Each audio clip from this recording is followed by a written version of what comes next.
Peace, peace, peace. What's good, beautiful people? We be here in the place to be. Oh, shoot.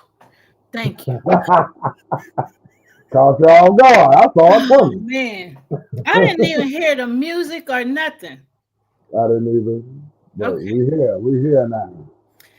Hey, y'all. Hey, we in the house. Good night, good people. Top of the morning to you. All right. If you are tuned in, you have just tuned in to Where is the Love? I am one of the hosts, Stephanie Hawken Hall. And I am Adisa Karanja Malik, also known as Gene Williams, or should I say formerly known as Gene Williams. Good to be here in the place to be. Right.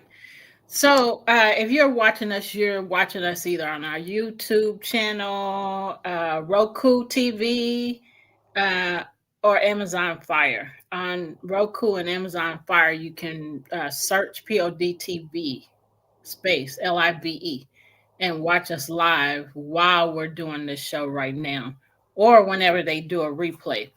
So, our YouTube channels are Love Misunderstood Institute and Premier Fitness 0210. yep. So my nose rings ain't acting right. Uh-oh, uh-oh, uh-oh. You better get it right. Gotta get it right. Gotta do it like this sometimes. Yeah, yeah. Okay, it's in there. You're so doggone silly. So, y'all, we have been talking about inner child work. And on episode 118, where this is, well, on episode 118, last week, we talked about how inner child work enables healing.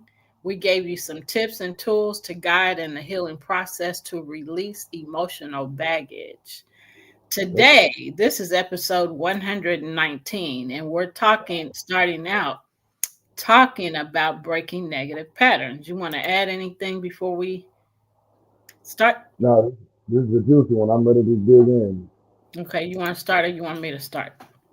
Yeah, yeah, I start. Trying to get my water together first. Okay, this is my cup right here. Okay. All right. Number one is breaking negative habits. By understanding the root causes of negative patterns in relationships or behaviors, individuals can consciously choose healthier alternatives and break free from these cycles. So inner child work can be a powerful tool for breaking negative patterns in relationships and behaviors by addressing unresolved childhood wounds. And that's the first step to healing, acknowledging that you have a problem. And Yeah. the second one is to address it. So yeah, we're on the stage two now. Uh, by reconnecting with and healing the inner child, individuals can gain a better understanding of the origins of these patterns to develop healthier coping mechanisms and relationship dynamics. Okay, so y'all check this out. I didn't know until maybe about a month ago, that anything about inner childhood work. Gene, I learned a lot of stuff from Gene. And so one of the things so he is the one that brought that up to me. So, and I like to look and see, whatever somebody is talking about. My grandkids used to get on me when they were in junior high school. They would ask me what something meant, or they would ask me what something meant. And I would, if I didn't know, I didn't say I didn't know, I would get my phone and Google it. And they say, Granny, Right. are you going to Google that? And I You, say, yeah. And they say, you Google everything. That's how I learn. If I don't know something, I'm gonna right. go to Google. Not saying Yes, that Google right. has all the absolute answers, but Google have enough answers for me to be had enough answers for me to be able to respond to them and to make it clear whatever it was meant. So Right. Google is my friend. You know, I always Google that is. Yep. Yeah, no, you don't Google that is? Yes, right. It puts in the so pathway. yep. So, inner child work is important in healing. So, we've already been talking about that. So, we're just going to give you some more information about it. And not only is it important work, but and to aid in your healing, but we have been doing this. While we're teaching it, I think Gene started before we started teaching about it, but this is very important work. So, how inner child work helps break negative patterns. Identifying root causes, that is so huge. Oh Inner yeah.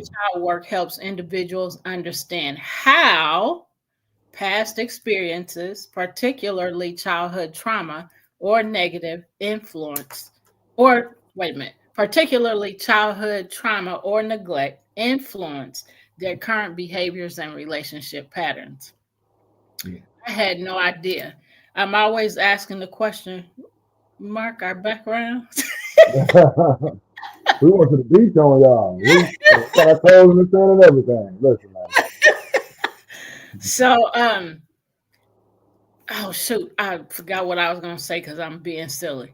Um, I had no idea. Oh, so I was getting ready to say I'm always asking the question when something is happening and it's like, okay, it caught me all off guard, or I'm like, what the heck is really going on here? Then I'll just ask the question out loud, like I'm talking. I just say, what the heck is going on? What does this mean? What Right. do I need to learn from this? And so I've been doing that for many years. So now I understand something deeper, and that something deeper is, especially if it's hurtful, it caused a trigger to some trauma from my past. I'll say, what is the root of this? What is causing Mhm. this? What happened to cause me to respond in this way every time I experience something like this? And Right. I've learned a lot about myself. A lot of my past has came back to my memory, um, because I asked that question, or I asked those questions, because I don't want to just remember that thing and hurt and say, "Oh well, that was a long time ago," or whatever. I want to actually deal with it. I want to dig deep so that I can heal going to the future, more whole, if that makes sense. Right. Um, so I deal with those things. You want to say something? For sure. So actually, right before, literally before we hopped on, I was watching this video from a page that I look at from time to time called Dark Whispers, and it's talking about the red. It's called a red file program or something like that. Anyway, it was a technique used, if I remember correctly, in like the 1970s, briefly by psychologists, and it broke down the mask in the walls that we put up. But one of the main things that was repeated often was the fact that our the root causes of our a lot of the root causes of our behaviors and our personality were built off of trauma that we sustained, growing up as children, and then we created programming that we live out throughout our adulthood and throughout the rest of our lives. So getting to that root cause, you can break down the programming that has put you in, has you acting or, being a certain person that you may or may not be. You know what I mean? A lot of times, like for instance, if you deal with a situation of your trust was um, someone, did something, what's the word I'm looking for? Someone was untrustworthy, is how I say it. Someone was untrustworthy. So at that point, you begin to program yourself to think, I can't trust anyone, and then you begin to create a personality and programming around that mindset. And so that becomes your program. And then there are so many different ways that shows up in our lives. Yeah. So it's extremely important in order to heal and to get back to your true self, to find that root cause, to find that original seed that created, the behavior patterns and the characteristics and the person that you've become. You got to dive deep, man. This is a deep dive. Yeah. So I want to say something, and don't say the name, but the cousin that I was telling you about earlier that I talked to Yeah, today yeah, is a teacher, y'all. He's a teacher, and he's been a teacher for over 40 years. yeah. And he was asking me about kids acting the way they do. And he said it, and then he said, what is wrong? Why are kids the way they are today? What's the problem? They just totally different. And so I Right. was telling him, parents, adults, more power to the teachers, are serious, noble profession. It is. Yes. So I was telling him that Absolutely. as adults, That's all. we, huh? What'd you say? I said hats off to the teachers. Yeah, Hats off to the teachers. yeah. So I was telling him, I said, well, as adults, we're carrying this, around all of this pain from our childhood. And, so we're carrying around this bag of stuff. So we're not healed. So we can't, hurt people. So we can't, um, they don't know how did I say it? Process. Yeah, they don't know how to process their own emotions to be able to help the kids. Um, and so that's a huge thing. And he was saying, well, I'm still, the same. I still do the same with my students, and they respect me. So he's a teacher. He was always, y'all don't know this, but he was always a teacher he was always teaching history, and usually teaching history. And he was always the teacher over the behavioral room. And so they would send them to him because they knew he could get them straight. Oh yeah. He don't play. No, at all. And he still and he said, well, I still do what I do. And he told me, he said, if you could, why don't you just bring Nana and Mama? He talking about, you know, I already know. bring Nana and Mama and Aunt Right. and Grandma back so they can straighten this crap out. Woo! Lord. They would be straight if they had them phones. Right. He Nothing said, to play with. yeah, because he said it they things were much better back then, and now people don't even really know how to deal with kids. And then so I started saying, well, they don't even sit at the table for dinner. They together much anymore. They don't have conversations, too much. And he was saying, well, the phones have taken over. And I said, right. So the parents are working all day and come home and are cooking and preparing, to relax for the evening. And so as long as the kids are on the phone, they're like, good, they're away from me and I'm doing what I'm doing, trying to, get things together for the evening. But I said, but that's not the right answer, because what are they looking at on their phones? Who are they talking to? And I said, Right. and so one of the things that I talked about is, us growing up and how our parents didn't, allow us to call each other names and stuff like that. But we argued and we said insulting and humiliating things to each other because we were kids, you know, Right. that was okay for us, but it wasn't okay to our parents. And so that's why he said, bring them back. Um, so Right. anyway, the thing is, I was telling him, these kids are on these phones. So what are they seeing? Who are they talking to? Because words, negative and mean words, are spoken on social media all the time, and the Oh kids yeah. don't know how to deal with it. So what I didn't say is, Okay. kids are dealing with stuff like that. They're being called snitch and scared that they're going to go back to school. If I say something to my parent, they're going to go say something, and then this kid is going to be more mean to me.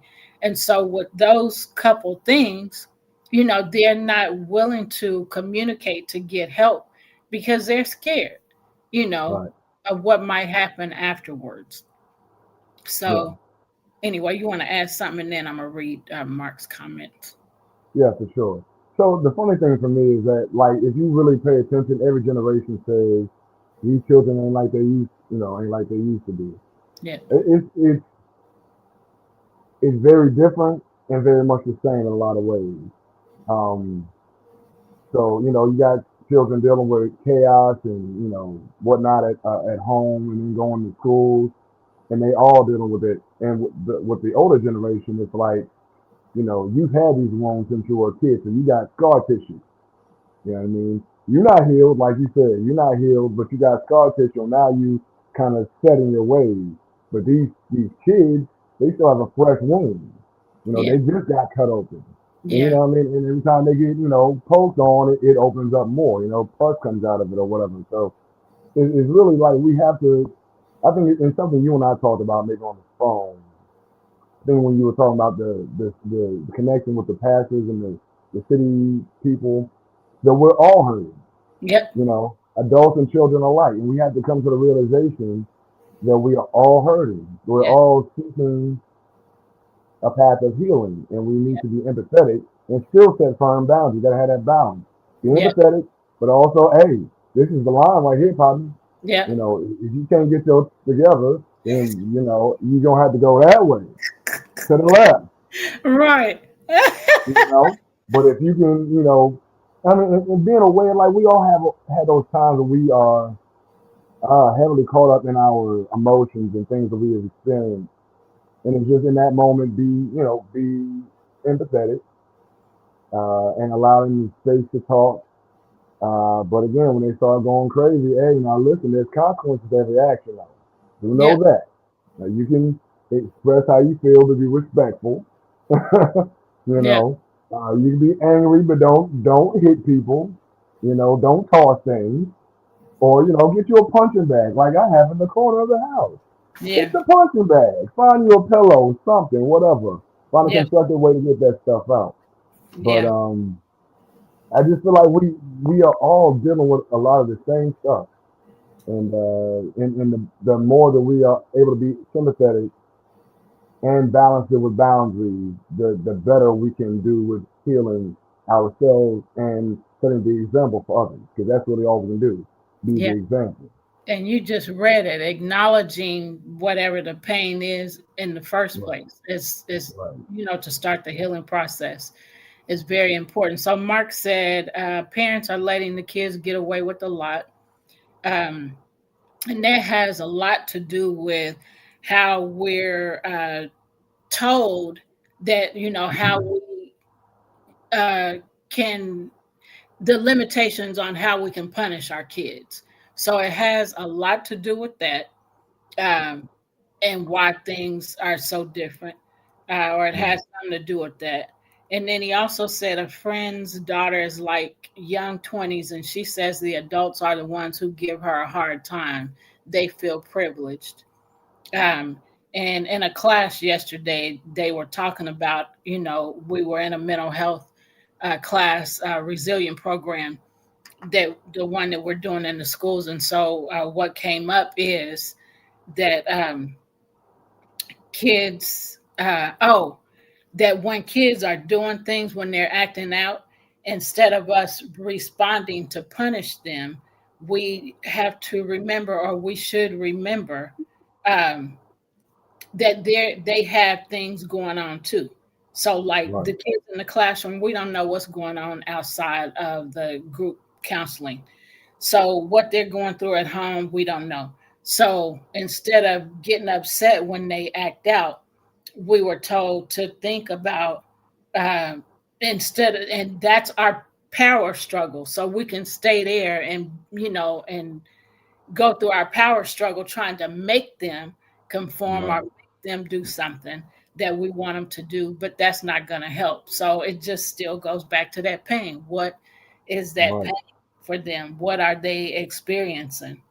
Go ahead and right. say something, and then I'll read the rest of Mark's comments. Yeah, yeah. So yeah, I agree. Yeah, like trying to force them to do something Yeah, when they're at home being forced to do something else that they don't want to do is like you're kind of reinforcing the resistance, which is yeah, why with my child, I'm not gonna force it. You know what I mean? I would love to. I yeah, legally have the right to do it, yeah, but but it's not gonna be conducive to anything positive. You know. So we have to find that balance, you know what I mean? Like there's a structure that you yeah, hold, but you also, hey, you want to talk about, I can tell something's going on. You need to talk about yeah, it. If they don't want to talk about it, okay, check it. Well, I understand that you're going to do something, but you can't do this here in this space. Maybe right, you need to take a break for a second to meditate, calm yourself down, you take a walk, go get some water, something. But yeah, when you come back, I need you to be calm, you know? right, yeah, So And that's a balanced approach. You're not forcing them right in that moment to ignore what they're feeling. You're acknowledging. I can tell you're feeling something. What's going on? If you want to talk about it, we can talk about it. If not, I need you to go take a break. Come back. You at 10. I need you to bring it down to 2. And you can come back in the room. We can finish this lesson. But can't have this chaos because chaos begets chaos. Chaos. Yeah. So the more that you allow chaos in that space, and it's okay, so I can act a fool too. Oh, you can act a fool too. Oh wait, then everybody's wild. Everybody's bouncing off the walls. You know what I mean, like a pinball. Right. No, ain't good state. So Yeah. Mark said that 20-year-old, where'd he go? He said that she's a teacher too. The mm, 20-year-old that he was just talking that I mentioned. And then mm, he said, too busy staring at the phone. So that was the phone part of the conversation. What if I want to go to the right? you don't have to act right. So Mark, you can't go. You got to go to the left, not to the right. Right. You got it right. You ain't gonna act right. You gotta go to the left. You can act right. You can go to the right. You see what I'm saying? So he See said how that works out? That's balance. Okay. every action has a consequence. And then he said, not all Karens are Right. white. Mark, you a What you mess. said. And not all of them are women either. Right. So did we do identifying root causes? Healing. Yes. Okay. So healing emotional wounds. By addressing and healing these wounds, individuals can release the emotional baggage that contributes to negative patterns. Developing self compassion. Inner child work fosters self compassion and self acceptance, which can help break patterns of self criticism, excuse me, and low self esteem. You want to add anything or keep going? Yeah. So that part right there is major. We have to see ourselves love, and usually with these patterns or these programs that we have set forth in our lives, it comes with a lot of negative uh, self criticism. Because to criticize yourself just means to critique. I did this. I want to, I want to be better at this.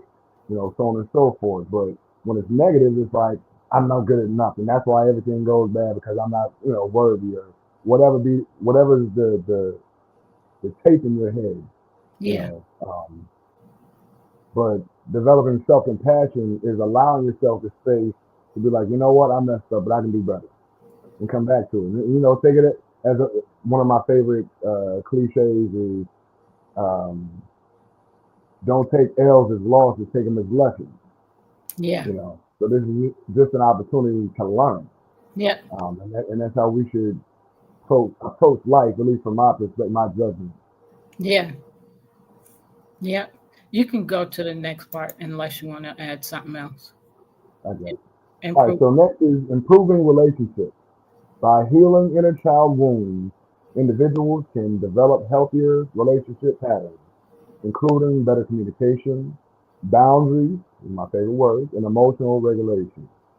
That's so important. Especially the emotional regulation part. Because things are going to trigger you, but how do you react? You know, do you respond or do you react? The react is like someone smacks you, smack them back. You know what I mean? Which I mean in certain situations, and maybe necessary. Yeah.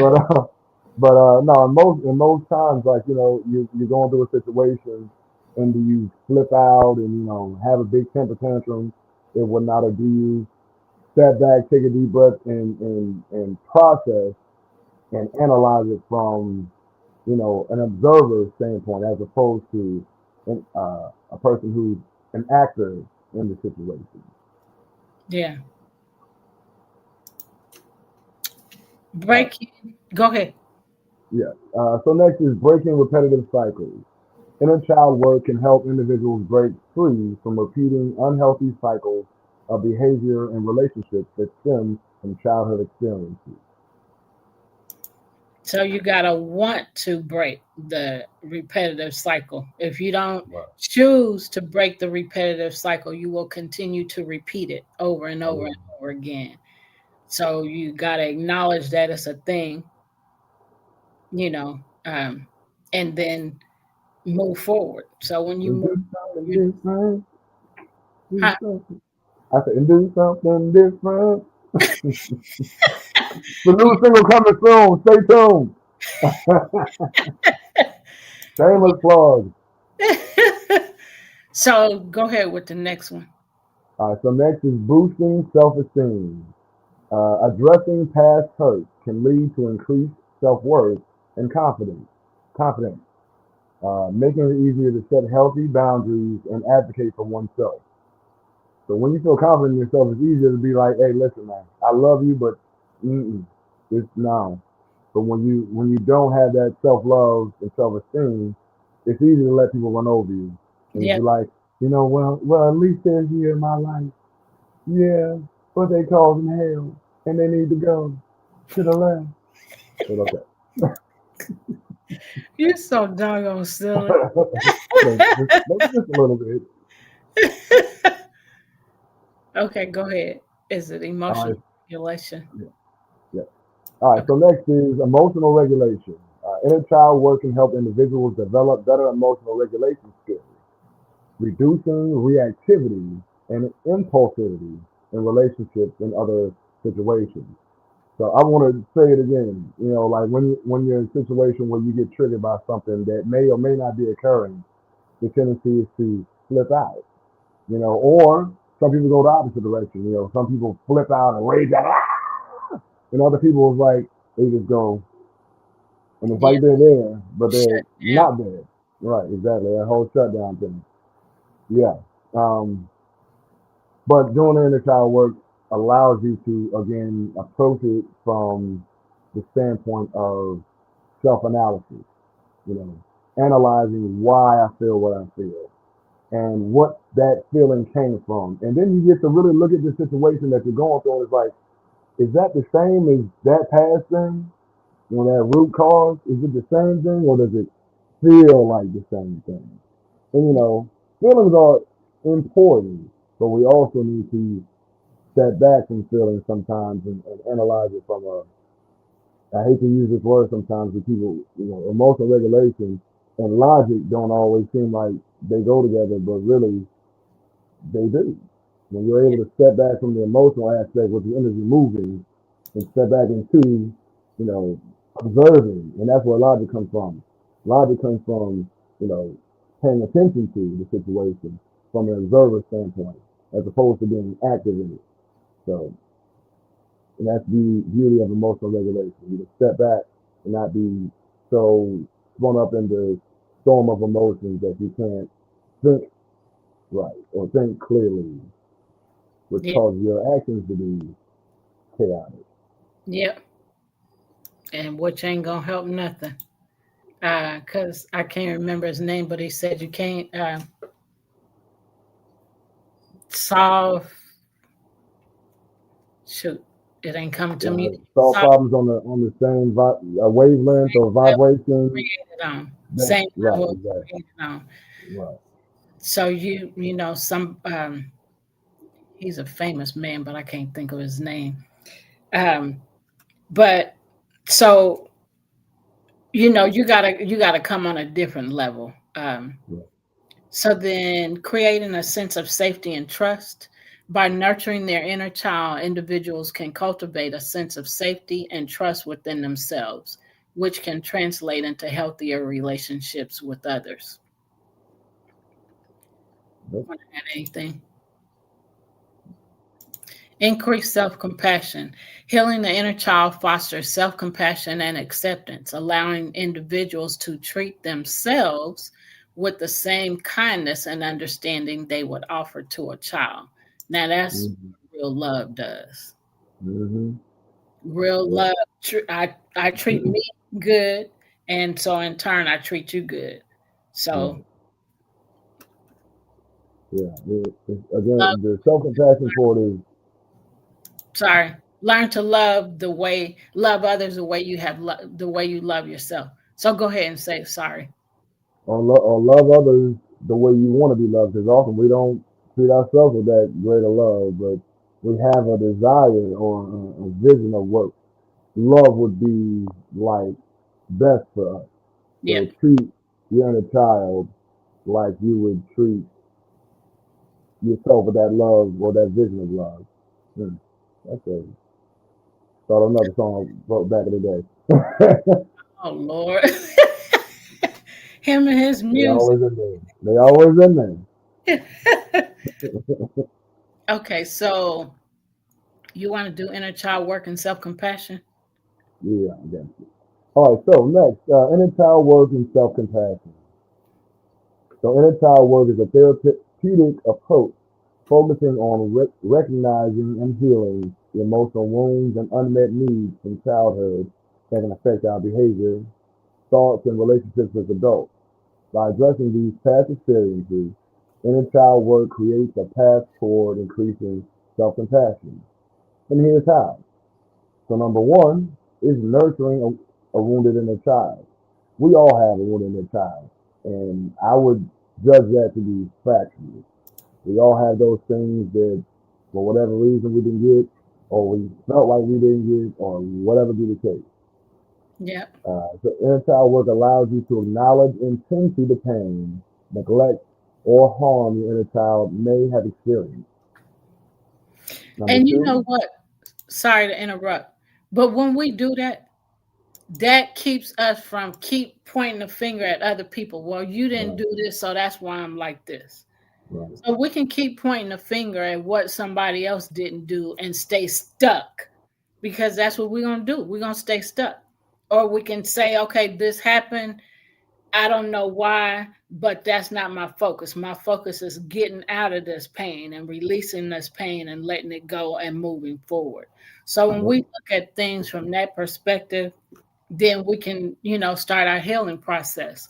But just to add, I know many people, and you know some too.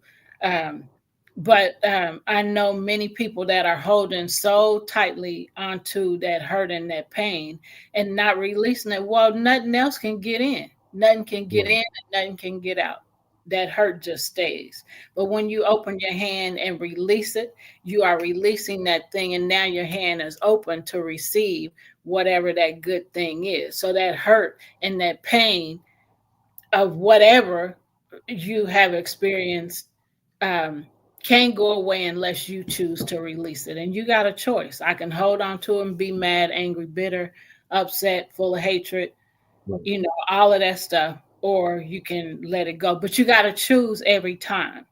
And so as you right, continue to choose every time, then one day you're going to think about that same thing and it's not going to have the same power that it had because you released it. And you say, I right, remember when I used to think about that and I get so mad and now I don't get mad, right, or I might feel a little hurt, but it's not like it right, was yeah, before I chose to release it and say, I don't want this no more. So go ahead and yeah, add whatever you want to add. yeah. So actually, there was kind of multiple things that made me think about. A lot of us, to your last point, a lot of us hold on so tightly to the trauma that, like, when something triggers us, it's like it's happening all over again, like just in that moment. That's Because why it people, has power, still has that right, power. Yep. right, because we haven't addressed it. Right. Um, and so to add to your point, like, it's a constant process. You know, you may be triggered by that same thing over and over and over again. Do you want to be at the same height of anger every time? So you acknowledge in that moment each time that this stems from X, Y, Z. And although this feels like that, this is not that. And that kind of takes some of the sting off of it. And the more you're able to do that, the less likely you are to react Yep. and be responsive. Um, and then going back to your earlier statement about, like, people get caught up in pointing the finger, like, self compassion allows you to not only have compassion for yourself, but have compassion for others. Because again, remember, we all have childhood trauma, you know. So although that's something that person did or said or whatever uh, may have hurt, we have to first remember they got trauma too. Yeah. You know what I mean? Now it does not Excuse. expunge them. Yeah, it doesn't excuse or expunge them from their actions because every action and every word has a consequence. However, if you can operate from a place of compassion for yourself and for the other person, then you say, okay, all right, now we need to talk this out, and going back to the point. Now, you gonna act right, and we can go right together, or you can act a fool, and you can go left, and I see your lane. You can get to getting. You get down, you get down. Uh, Go ahead to the next part. Uh, it's a way so self compassion. I'm sorry, nurturing your inner child. It's a way to offer love, validation, and care that might have been missing during your formative years. So it's like going back again and nurturing that child as the adult. So we spoke of it last show called reparenting yourself. Yeah. So yeah. Oh well, I'm sorry, I'm a little premature on that one. That's the next point. The process, the process of reparenting your inner child fosters a sense of safety and allows you to build a more loving relationship with yourself. And the first and most important relationship we all have is with ourselves. Yeah. So the thing about that I love about this, what you just read, is that we have an opportunity to change the trajectory Yep, ourselves just by yep, making a choice. I didn't like that. I didn't want that. That hurt. I don't want to feel that hurt, that pain anymore. So I can change the trajectory of this thing by asking, what did I need then? hmm And give that to me now. yep, I love that. So yep. I just had to say that because I just got that revelation. Yeah. Hey, Hey, hey, hey, hey. But that's major though, and that's like going back in time, and yep, you heal the person from that childhood to the adult that's reparenting that inner child, and you yep, heal that entire timeline. yep. All by making a choice. Yep, Do yep, I want this? No, I don't want that. Well, maybe I don't know how to heal myself, but I know that I felt like I needed love then because I felt mhm, rejected. And since I felt rejected, I can give myself that love. What was it that I needed that I can give myself right now and replace what did right. happen with what I want? Rewriting Yeah, the story, another revelation. Ding, ding, yep, ding. exactly. Ding, ding, ding. Right on the nose. He hit Oh, the jackpot, guys.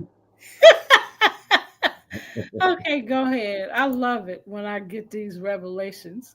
Oh yeah. All right. So next is challenging negative beliefs and self criticism. So first inner child work helps to identify and challenge negative beliefs about yourself formed in childhood, such as feeling unworthy or inadequate. And next, it encourages replacing negative self-talk with more supportive and empowering messages, thereby cultivating self-compassion and a healthier self-image. Something that you did on the initial, what do you call it, the first video, the introduction video. You said speaking words of affirmation over yourself. Go ahead and can you remember is that how you said it? No, but I'm learning more and more about affirmations and the importance of it. So what I've been saying and what I've been doing have not been the same. And this is what I mean because I understand the power of affirmations now. Um, it means so much because you're changing that negative thing to a positive thing just by saying it over and over and over again. I hear that negative, that's not what I want to repeat. Right. Um, I can't uh, I can't do math well, for example. Mm-hmm. So the affirmation would be I can do math well and I can, you know, Learn. huh? I can learn. Right. I Yep. can learn math and I can do well. So if you keep saying that, then it will overpower that Yep. I can't do, Yep. for example. But just hearing affirmations now, I was writing something in the last day or two anyway, that like I said, it just has power over, over whatever that negative thing is, and it has a whole lot of power if you keep saying it. And even in our intro video, I thought about this because I said it in the intro video. I don't know if it's still this one or if it's the old one that we were doing, but what I said is when you say, and I didn't use a word, The affirmations over yourself. huh? I think you did say affirmations. Okay, so but I didn't understand the power back then that I Right. understand now. Because I was saying if you say positive stuff over and over again, then you start to believe it. That was part Right. of that intro. So I don't know if it's still on there or if that part was cut out, but now I understand the power of the Mm-hmm. affirmations. I mean, it Right. really changes it really shifts the dynamic of whatever, that negative thing is if you just keep saying it over and over again. So Yeah. that ain't all that I wanted to say about it, but I can't remember. So I'm rambling, so I'm gonna be quiet. I knew he was going with it. I knew. All um, right. Go ahead. All right. So number three is healing childhood trauma and emotional pain. So inner child work allows for the processing of unresolved trauma and addressing unmet emotional needs from childhood. So kind of going back to what we were saying before. Um, Healing these wounds fosters emotional resilience, allowing you to cope with challenges with greater emotional balance and less reliance on unhealthy coping mechanisms developed in childhood, like kind of like we talked about earlier in the show. Yeah. Developing Number four, developing healthier relationships. By addressing attachment wounds and relational trauma from childhood, inner child healing helps individuals develop more secure and trusting relationships with others. It improves communication, helps in setting healthy boundaries, and fosters empathy and understanding in interactions. You want to do that part or you want me to do it? Reconnecting with joy and creativity. Usually, Engaging in activities you loved as a child can help nurture your inner child and reconnect with a sense of joy and playfulness. This can lead to a more vibrant and authentic self, unburdened by past hurts and anxieties. yeah. Uh, so we were talking about. I think we talked about this a couple of shows ago about like going back to that childhood. And you sent me a message about me jumping off stuff and everything like that. Like now, there's a video that my fiance wants me to do. It's Will Smith and a few other people talking about black men talking about frolicking. You know, and just in essence, allow yourself to run around and be silly. You know, Run around and be silly. okay, so an open field. Silly, yeah, just like we frolicking. Smelling flowers or chasing. One of them was chasing sheep or something like that. Oh, But just allow yourself to be free and childlike. Kids explore stuff. right. They don't think about until they're told to that someone may think they're weird or there's something wrong with me smelling flowers or chasing butterflies or whatever. Um, there was another someone said it. I don't know where it was. A video one of us were watching, and it was like if you didn't capture fireflies in mason jars, you didn't have a childhood. Oh boy. Right. Right. I mean, obviously it's a joke, but like that's the thing. Like we hold on. Yeah, we lose just the desire to explore and try different stuff as kids. I mean, as adults because we think we got to be so serious, Yeah, and yeah, so that's a tragedy. yeah. So practicing self-compassion. Ultimately, inner child work is an act of self-compassion. It's about treating yourself with the same kindness and understanding you would offer a child who is suffering. Developing self compassion is a gradual process that requires patience and a commitment to nurturing your inner child over time. In essence, inner child work helps you become a more compassionate adult to yourself by addressing the needs of your wounded inner child.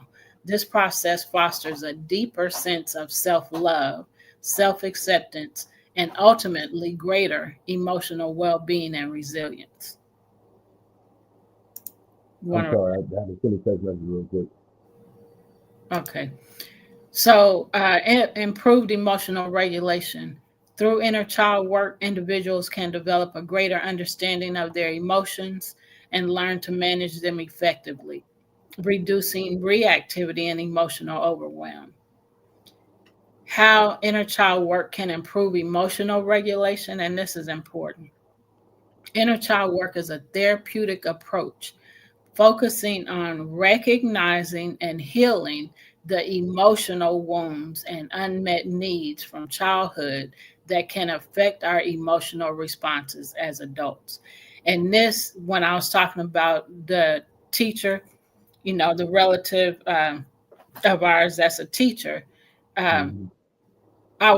this is the same thing that I was talking about, except for I didn't say, emotional uh, responses. But the way we regulate emotionally is how we teach our kids to uh, regulate emotionally. And we might not think Yeah. of it like that, but it's so true.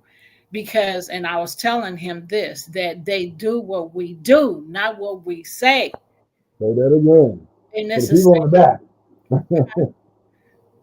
say that again. I said, say that again for the people on the back. Yeah.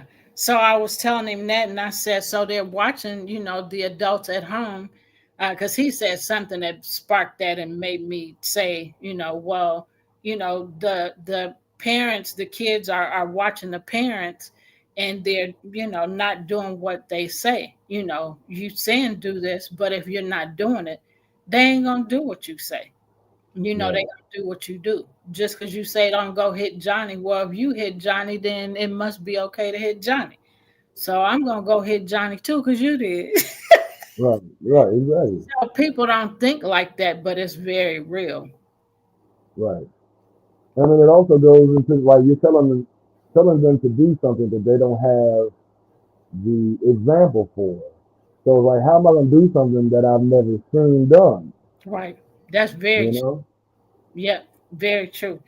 Because they are, was it in this that we read, not today, but in this last week, talking about the kids being sponges? Hmm. Reading so much lately, but kids are sponges. So what they soak up what we do. Same thing. They're Right, watching, and oh, it's okay to do that, or oh, they're doing it, so it's okay. Kind of the same thing I just said. So, right. you want to do the next part, or you want to add something? Um, we're on Yeah, improve can emotional improve the first one. emotional regulation. Okay, yeah, yeah. All right. So here's how we're gonna improve emotional regulation. The first one is, and this is a big one. We need to identify our triggers. Inner child work helps connect the dots between present day emotional reactions and their roots in past experiences. By understanding these connections, individuals can recognize the specific triggers that provoke intense emotional responses. For example, a person struggling with feelings of rejection might trace those feelings back to childhood experiences of being ignored or invalidated. Rejection is a big thing that's hard to get over. But uh, so I'm glad that they gave the tip of it can the feelings can go back to childhood experiences of being ignored or invalidated because I have been that's one of the things that I've been trying to trace. I'll just say it like that. You know, where did Yeah, it start? Where did this come from? So, because it's still a giant in my life, yeah, unfortunately. yeah, yeah, yeah. That's a thing, man. Like being rejected is, can be scarring. And just again, being able to regulate that feeling or need to be validated by outside sources is a huge step in the direction of healing from that. Um, and that's work, Yeah, everyday work. Like we all go through it. We all go through yeah. You want to do the next part? it. Yeah. All right. So number two is processing repressed emotions. So inner child work provides a safe space to process and release emotions like anger, sadness, and fear that may have been suppressed or ignored during childhood. This release can reduce their power over current emotional responses, leading to calmer and more appropriate reactions. I don't have a comment. So number three is reparenting and self-compassion. A core element of inner child work is the concept of reparenting, where individuals learn to provide themselves with the love, care, and validation that they may not have received as children. This can involve positive self-talk, replacing self-criticism with supportive and kind affirmation. This is where I saw that at. Okay. This is where I saw this at. Um, so, um, what I and I said this already though, but when you replace those negative, whatever it is, negative thoughts, negative feelings with a positive affirmation, and you keep doing it, then that power of the negative thing diminishes, and that the power of that affirmation grows. Hmm. And so then you start to believe that because it has grown. But you have to choose, do I want this negative thing or do I want positive? So you have to Right. keep choosing every time you have a negative experience. And you have to keep saying, even if it's the same affirmation over and over, you're building muscles with Yep. that, you know, Ah, positive affirmation. And so, yep. like I said, I didn't even realize, and as time goes on, I realize more and more how powerful the positive affirmations are and how they can change the whole trajectory of whatever it is, of whatever that experience is. But you might not believe it at first when you first said, I can walk on a tightrope.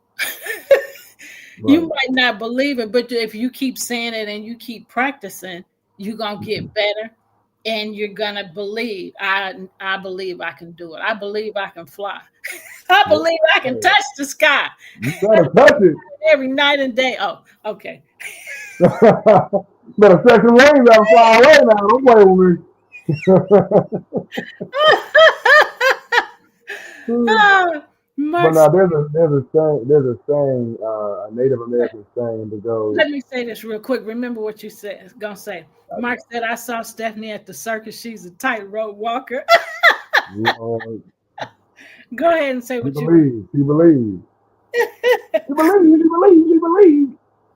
Well, but no, so there's this Native American saying that goes, there was a man and his child, son, they change genders often with that story, but there are two wolves. It's a good wolf and a bad wolf. And the child asks, which wolf is more powerful or stronger? And the father said, whichever one you feed the most. Whichever So one you you feed, what? whichever one you feed the most. Oh, Uh-huh. So yeah, that's you feed powerful too. right, exactly. So if you feed that negative aspect or that negative thought by your attention and constantly repeating it to yourself and believing it, then you create a gravitational pull towards that belief.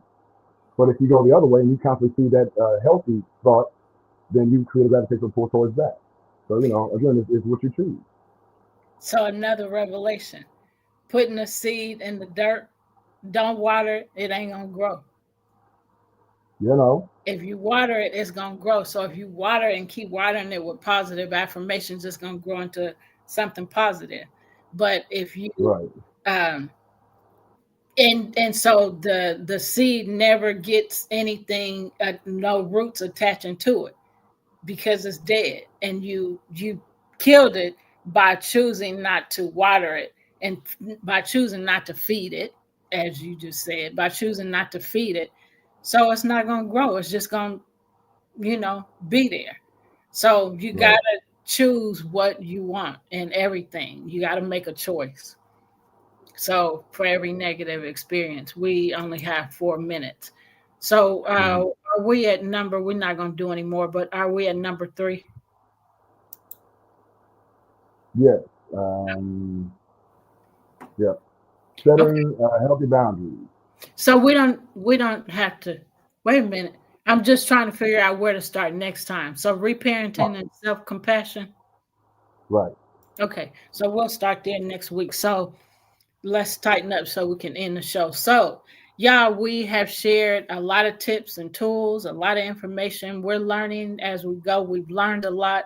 We're still learning. And that's where all these revelations and all of these other things are coming, and all these light bulbs are being turned on in our minds as we're teaching, sharing this information, because it's valuable, and we want to see everybody healed and made whole, in their Right. minds, and stop living in that negative past that is not doing us any good unless it was something good.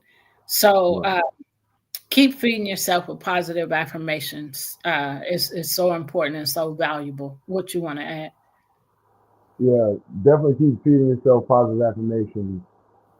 Stay vigilant about being aware of when you're triggered and what is the root cause. And then go back to that inner child and start to heal, from there. Um, we all have trauma and we all can be healed. It's all a choice. Yeah, Um, so yeah, love yourself and return love on other people. yeah. So, y'all, we thank you for being a part of the show. Thank you for joining us.